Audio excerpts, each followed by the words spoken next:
I'm never happy with what I do on a total basis. I always hope to improve it, hope that it might have been better. And a performance exists in context of the film that you're doing. There's no use giving a very complicated performance in a very simple film. I operate, as best I can in service of the film that I'm doing. Some of the films that I've done are not performance-oriented. But I'm pleased to hear your reaction. Thanks. Well, what I've felt in the past is that you've often been overwhelmed in the Star Wars films by all the technology around you, and in Indiana Jones by all the action. It's hard in that kind of film to really to make your own mark as an actor, isn't it? Well, I wasn't out to... Let me put it this way. If I'm overwhelmed by special effects, I think that that's a judgment of the film is out of control. I don't mean personally I overwhelmed, but if the human part of the story is lost or there is an emotional relationship between the audience and characters in the film, you're missing something that's very important in films. People don't go to films to watch special effects, finally. They go to have an emotional relationship, to see something human, to learn, to be able to exercise their emotions. Well, I think your fans find this, because I actually made a similar comment on television a week or two ago and got roundly insulted by a lot of people for my paints. Oh well, I don't take it. I don't take it personally. But as I said before, I mean, you operate in the context of what you're doing. Do you think from now on you'll do more films like this between Indiana Jones and the Star Wars movies? Well, I'm not going to do another Star Wars film. That's episode That's a shame. in my life is concluded. Well, not considering what you just said about it. If I've been overwhelmed by special effects, no need to do that anymore.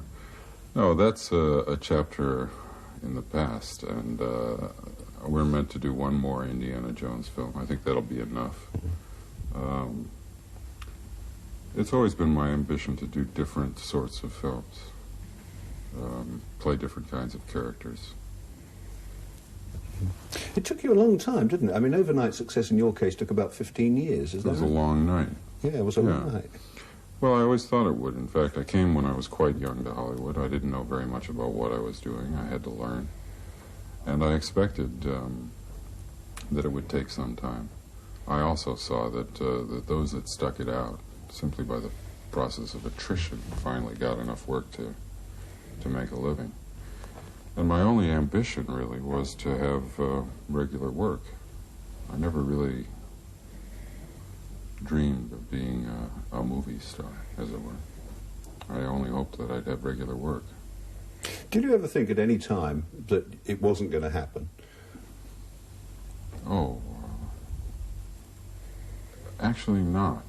I mean, it probably sounds vain, but since the ambition was so simple, I really didn't think that I didn't think that far in advance. I mean, at one point I stopped doing episodic television and became a carpenter in order that I didn't have to take the kinds of jobs that I thought led nowhere.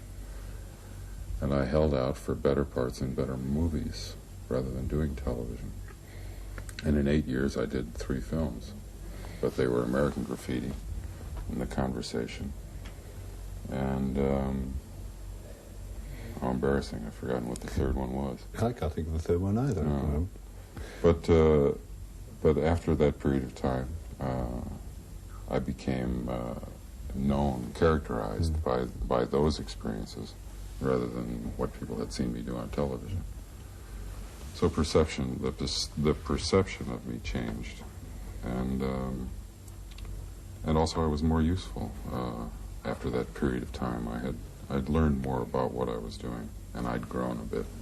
Is it true that when you started acting, somebody told you you'd never be a star because you looked too much like a bellboy? In fact, he said I acted too much like the bellboy. Ah. Here's the story in a nutshell: is that my first part had been a bellboy. My entire dialogue was Mr. Jones, paging Mr. Jones, room 607, Thank you very much.